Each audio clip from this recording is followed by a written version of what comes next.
Hi guys! Ang tagal kong hindi nakapag-vlog. So, ito na naman ako. Ngayon, nasa Crimson Hotel tayo. Dahil pinapunta ako ng FA kong anak. So, itour lang natin itong lobby. Ito yung lobby ng Crimson Hotel.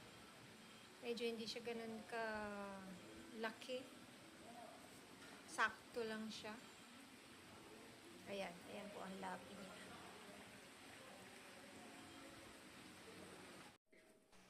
Ito naman ay papunta na kami sa kanyang room. Ito, naglalakad kami. At, okay, ito na ang kanyang room. So, pagpasok, oops. Medyo maliit ang kanyang room compared dun sa mga nakaraang hotel room niya sa mga malalaking hotel. Ito po siya. Ito yung kama. Okay. Pero pwede na rin. Malinis naman siya. Halloween na. And ang TV, maliit. Sa mga dating hotel kasi napakalaki.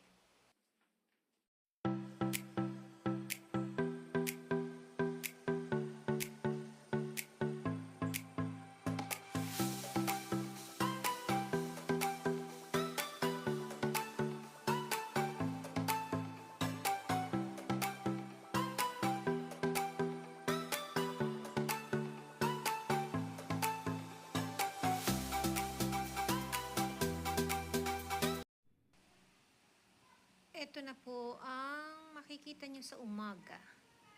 Ito po ang nasa labas na view. Bali, ano siya, Alabang na. Tayo'y nasa Alabang, Muntinlupa. Ito ang kanyang mga buildings. Matataas na rin ang mga buildings. Normally, mga call center ang mga buildings dyan.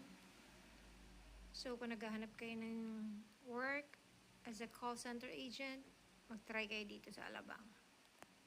Hindi ko alam kung ano yung napakalaking bakanting lote na yan. Ayan, ang makikita nyo sa ibabang view.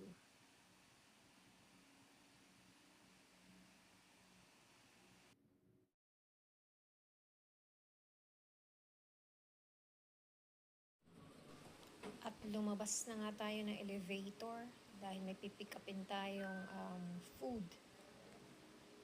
Ayan ang kanilang mga display. Samantalahin muna natin pag-vlog dito sa ibaba.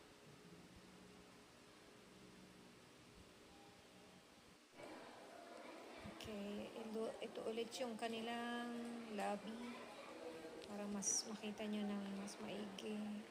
Kunan ko siya ng malawak.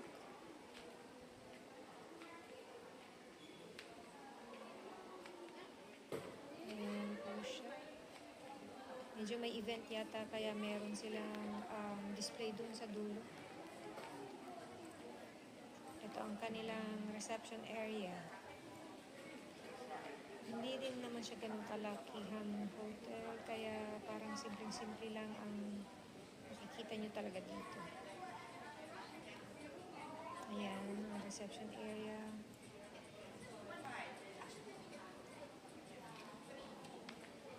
Ayan.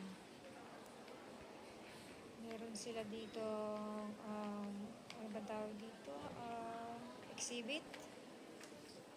Hindi ko sure kung saan tungkol yung exhibit na yan. And then, ito, pwede kang bumili.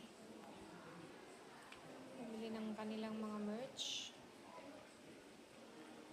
Pang mga souvenir sa mga gustong bumili. May ibang pasalubong nila.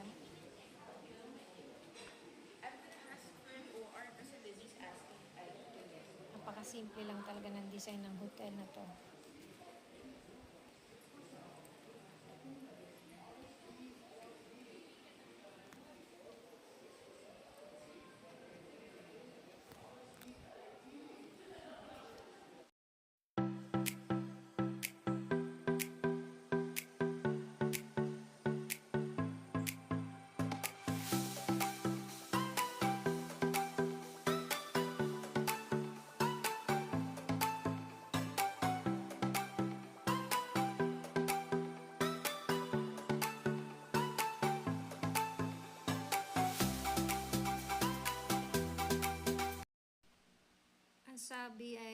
dito papunta ang swimming pool. So, tignan natin ang kanilang swimming pool. Diretso lang daw. And then, ayun, ang swimming pool.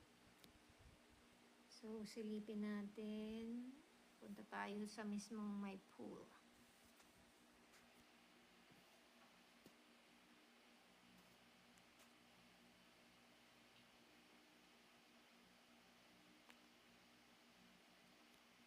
Hindi yata siya ganong kalakihan na pool.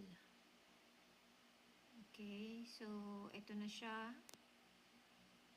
Ito lang pala ang kanilang swimming pool. Ayun, may lifeguard na nakapwesto dito sa kanan.